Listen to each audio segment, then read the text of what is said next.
The president's only daughter, she was graceful, with a gentle demeanor and stunning beauty. Naturally, she was out of my league. She was an unreachable dream for me. I often worried whether she could manage alone, feeling the need to offer my help. However, the more I got to know her, the more I realized she was different from what I had imagined. It felt like a scene from a movie. As I carried a box of my belongings, I found myself lost in these thoughts. My name is Mike, and I'm 28. I just became unemployed. I was abruptly let go from the traditional clothing store where I had worked since graduating college. Mike, you didn't have to quit too. Beside me, carrying her own box of belongings, was Emma, the former president's daughter, smiling gently. I was stunned by her smile. It wasn't the kind of smile you'd expect from someone who had just been ousted from her own family business by her fiancé. What should we do now? She looked up at the brilliantly blue autumn sky, sounding a bit amused. It seemed like she was genuinely enjoying this situation. You can't be serious. Her relaxed attitude made me laugh, despite the circumstances. You're laughing too, Mike. She pointed out, making me purse my lips.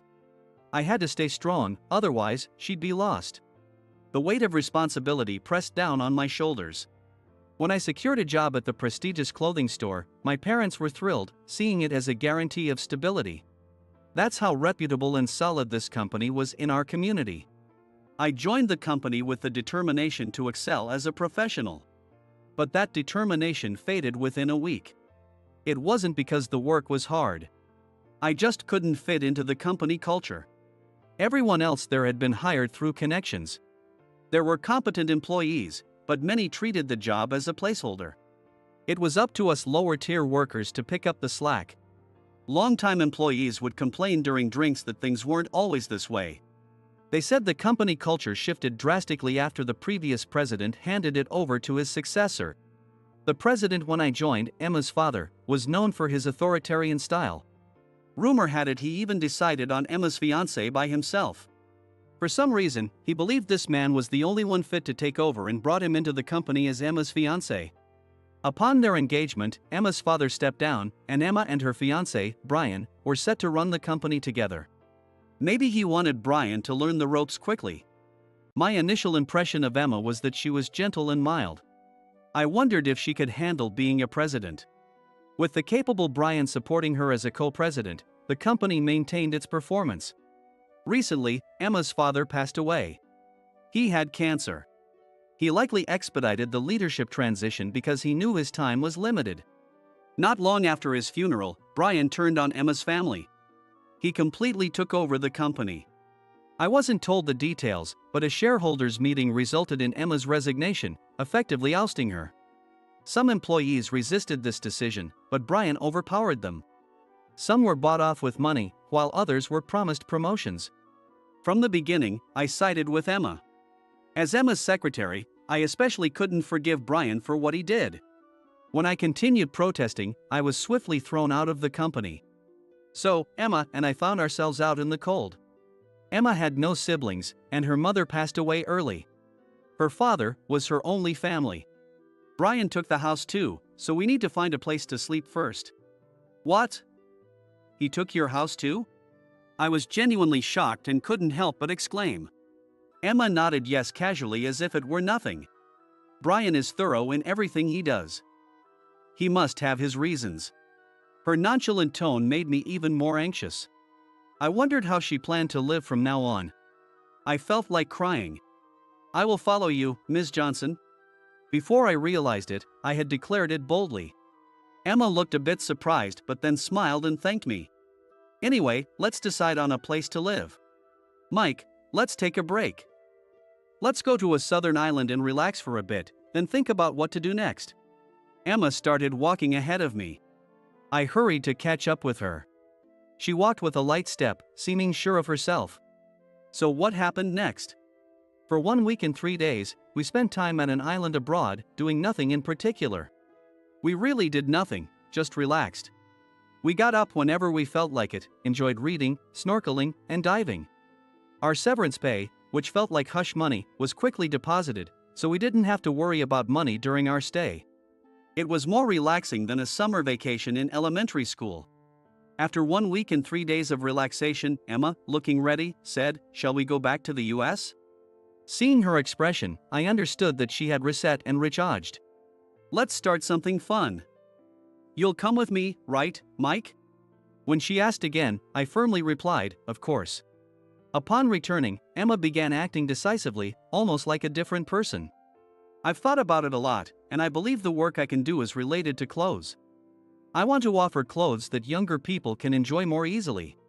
Within a week of our return, Emma presented her plan, which surprised me.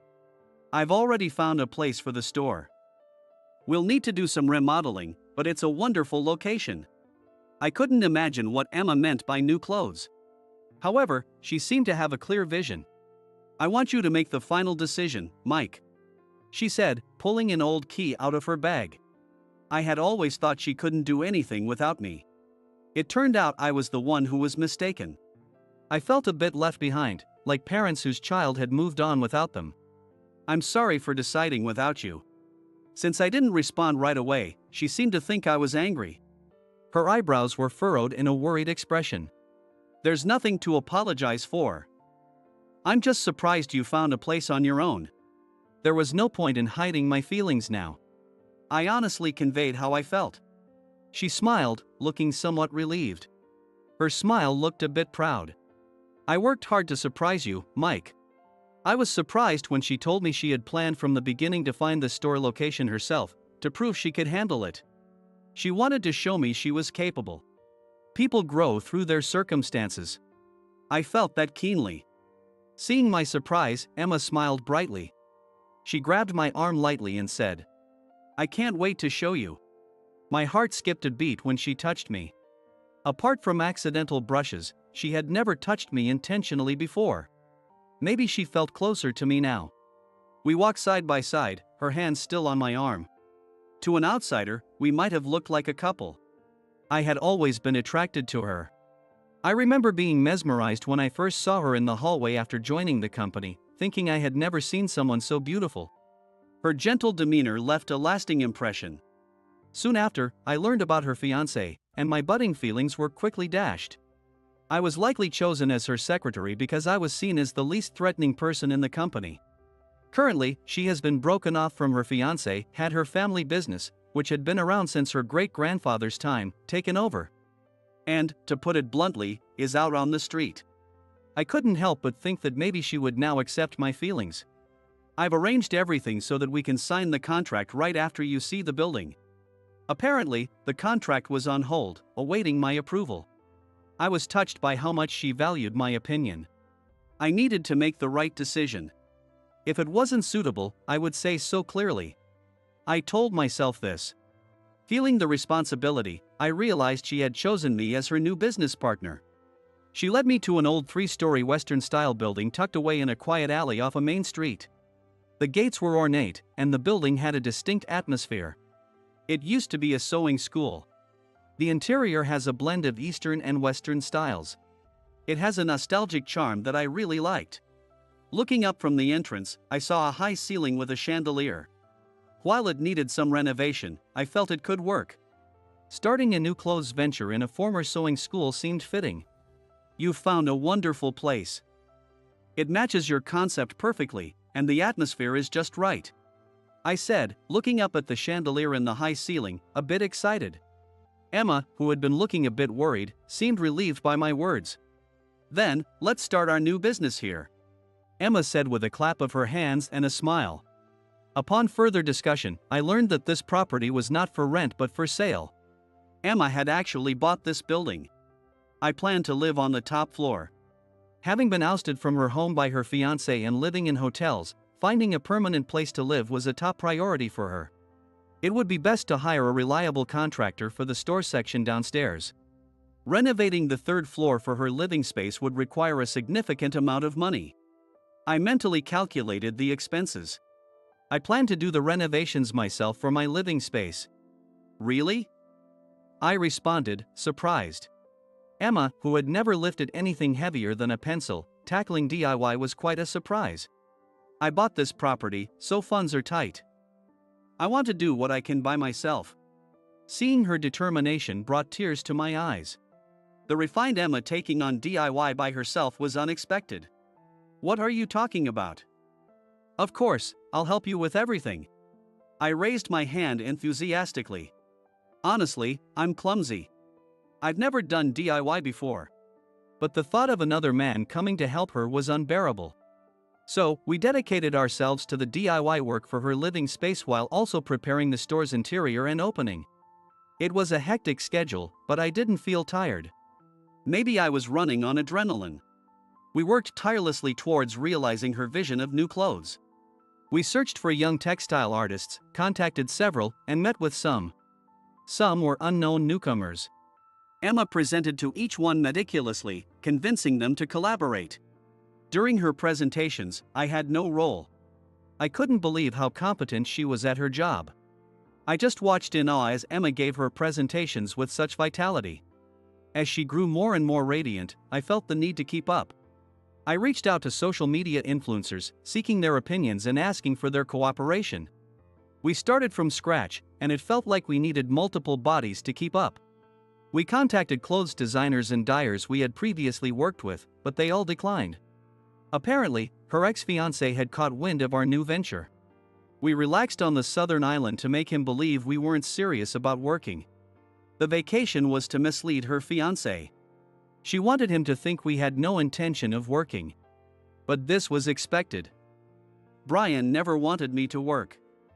He painted me as an incapable heiress from the start, and he succeeded. Her words hit me. I had fallen for it too. She hadn't just started shining now, she had been suppressed all along. I'm sorry. I thought the same about you, Emma. I apologized sincerely, and Emma said lightly, "Don't worry about it." She then shared a story from the past. It was right after she got engaged. She met Brian for the first time at a formal meeting. I don't know how he won over my father, but knowing him, he must have approached carefully. She had realized from the start that Brian was after the store. She had tried many times to warn her father, but it was in vain. The engagement happened quickly, leading to a joint management arrangement. It was Emma who insisted on the joint management setup. Her father wanted to hand over the president's position to Brian, but she had desperately stopped him. She felt he was in a hurry to pass on the role. My father probably knew about his illness and how much time he had left. Her father must have been worried about what would happen after his passing. He was concerned about Emma as well. Wouldn't he have been more at ease if you had taken charge from the start? Why did you act like a helpless heiress? I couldn't help but ask. Because my late mother was like that. My father saw her in me and wanted me to be a gentle heiress, she explained. I had never met her mother, who had passed away by the time I joined the company. I heard rumors that she looks just like her mother. Emma might have been playing the role of a refined lady to avoid making her father sad. In any case, I won't let Brian interfere with my business. He's scared of me because I've been watching my father manage the company since I was a child. Emma said with a shrug. Learning that there was no love in their engagement explained a lot. I remembered that despite being co-managers, they never really talked. I didn't expect Brian to act so quickly and take over the store. That was my only miscalculation, she said, furrowing her brows in frustration. But having you by my side was part of the plan. I wasn't wrong about that, she added with a smile that made my heart skip a beat. So, I was in the palm of her hand. It felt a bit frustrating, but I knew I couldn't win against her. They say the one who falls in love first loses. After hearing all this, I'm even more motivated. Let's make this a success, I said, offering my right hand. Emma immediately took it. That's when I noticed. Her delicate fingers, once perfectly manicured, were now short and slightly rough. Probably from the DIY work she had been doing. These small changes in various aspects felt like signs of her growth. It motivated me to try even harder. 1 month later, the interior of the store was finished, and we were steadily preparing the products. However, Emma's ex-fiancé's harassment continued. Just the other day, all the seamstresses we had just contracted simultaneously demanded to cancel their contracts. They wouldn't tell us why, but one finally revealed it. They had been threatened that if they helped us, they would never get work again. One seamstress stayed because she wanted to do something new. We won't have the products ready in time for the opening, I said, turning pale as I checked the schedule. The interior was ready, but without products, we would be a laughingstock. This is troublesome. I didn't expect him to resort to such extreme measures. We suspected the intensified harassment was because we had started promoting our venture on social media. Emma had asked the influencers to start promoting our venture a few weeks ago. They posted photos and videos wearing the finished products. Her concept of new clothes was about wearing clothes made by young designers who just started their business. She wanted to support newcomers to show their designs. Emma had identified this niche. We were doing things traditional stores couldn't. Watching the likes and views on social media, I felt confident in our success. Brian must have seen us as a threat. We need to find seamstresses quickly. Emma paced, biting her nails, anxious and frustrated. I have a suggestion. In the tense atmosphere, the one remaining seamstress hesitantly raised her hand. Then she said, "Why not ask the students from the sewing school?" But the sewing school is closed. The school had closed, which is why we were able to repurpose it as our store. That's it. We can do that. What do you mean? Didn't the school close? It turns out the sewing school hadn't closed but had only downsized. If we can get the sewing students to help, wouldn't that be wonderful? Having them practice sewing clothes. Emma said excitedly and immediately sprang into action. She searched her contacts on her phone and quickly set up an appointment with a teacher from the school. "I'll bring some samples, so please prepare them," she said, her voice filled with enthusiasm. It was as if this wasn't a crisis at all. I knew she would make it happen. "Emma, you'll be fine negotiating alone, right?" "I'll stay here and wait for the small items to be delivered. We were expecting antique brooches and lace gloves from overseas today. I wanted to inspect them myself. In the past, I would never have let her go negotiate alone. Now, it's different. As a business partner, I trusted her completely." She seemed a bit surprised when I said I would stay behind, expecting me to insist on going with her. "I thought you'd insist on coming along," she said with a smile. "There's no need. You'll be fine on your own," I replied confidently. She nodded yes slightly, grabbed her things, and headed out. Her steps were strong and determined. I felt a twinge of sadness, thinking she might not need me anymore. Of course, the negotiation was a success. The sewing students agreed to help. Although they were students, they varied in age. Some had already graduated from vocational schools, and others had previously worked as seamstresses. We quickly placed orders for fabric and other materials. They promised they'd make it in time.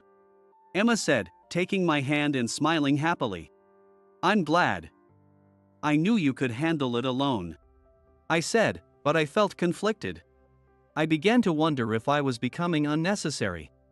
"Maybe you don't need me anymore," I said, letting out a bitter comment. Emma's eyes widened.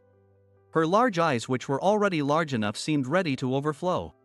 The next moment, her eyes filled with tears, and I was startled. Why would you say something so sad?"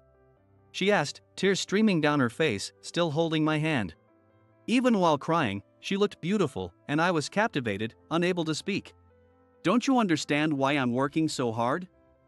I want you to see me for who I really am, not just as an heiress. If you think I've done well, just praise me." Her voice, mixed with tears, sounded like a child throwing a tantrum. "Why do you say I can do it alone now? You've always been there. Are you going to abandon me halfway?" She glared up at me, making my heart race. Whether she was crying, smiling, or angry, she was always captivating. If I wasn't misunderstanding, it seemed she might have some feelings for me.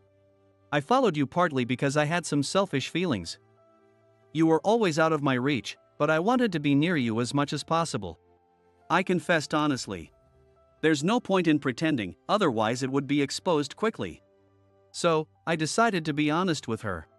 She had been glaring at me, but now her face turned blank with surprise. Then, she suddenly sat down on the spot.